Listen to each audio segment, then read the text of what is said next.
Je peux t'emprunter ta montre? Bien sûr. Tu sais que les montres, c'est ce qui nous sert à savoir l'heure qu'il est. Et moi, souvent, je me dis heureusement que j'ai une montre, parce que la notion du temps est somme toute relative. Et je me suis déjà rendu compte, souvent, ça m'arrive en train, tu sais, tu te retrouves en face de quelqu'un, il te raconte toute sa vie, et quand tu arrives en face, il dit « Ah, on est déjà arrivé !» Et toi, tu penses « Ah, on est enfin arrivé !» Et c'est vrai que si on n'avait pas de montre, si on ne pouvait pas savoir l'heure qu'il était, ça serait pas pratique. Mais donc, je vais te montrer ce qu'on peut faire d'étrange et de bizarre, et que pour être certain qu'on est bien dans le monde de l'étrange du bizarre, je vais mettre un petit morceau de scotch pour bloquer le remontoir de ta montre, ce qu'on appelle la couronne. Et je t'essaie de vérifier qu'on ne peut pas bouger l'heure. Là, il est à peu près midi, mais je te laisse vérifier qu'on ne peut pas bouger l'heure. Et... C'est bon? Ok. Première question que je vais te poser, donc tout à l'heure je l'ai un petit peu dit, hein, il est midi, mais est-ce que tu peux confirmer qu'il est midi? Je confirme. Je confirme, tu vas me montrer à la caméra. Impeccable.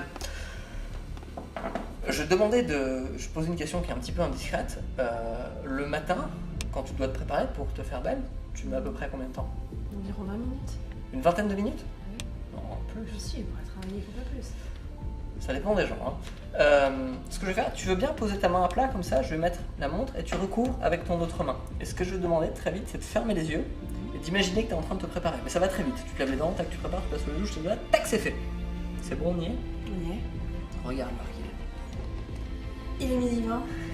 Oui, parce que en fait, juste la perception mentale du temps, ça peut faire avancer l'heure. En fait, nous, les magiciens, on est même capable de contrôler le temps.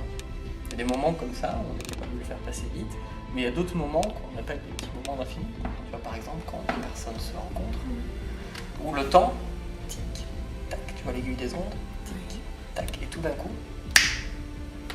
Elle s'est arrêtée. le temps s'arrête.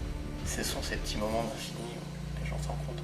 Mais la vie reprend son cours et tic, tac, le temps repart.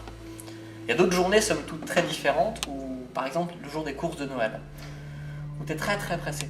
Tu as des centaines de choses à faire, tu as des milliers de choses à faire, et le temps, tu as l'impression que ça passe à toute vitesse. C'est-à-dire, plus ça avance, plus ça passe, et tu n'y arrives pas, tout le temps. Et pourtant, à la fin de la journée, il faut que tu aies tout fini.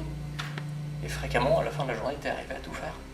Alors, en fait, tout ce qu'on peut faire avec le temps, et avec ces objets qui sont bien étranges et qui nous servent quotidiennement à mesurer le temps. Tiens, je peux rendre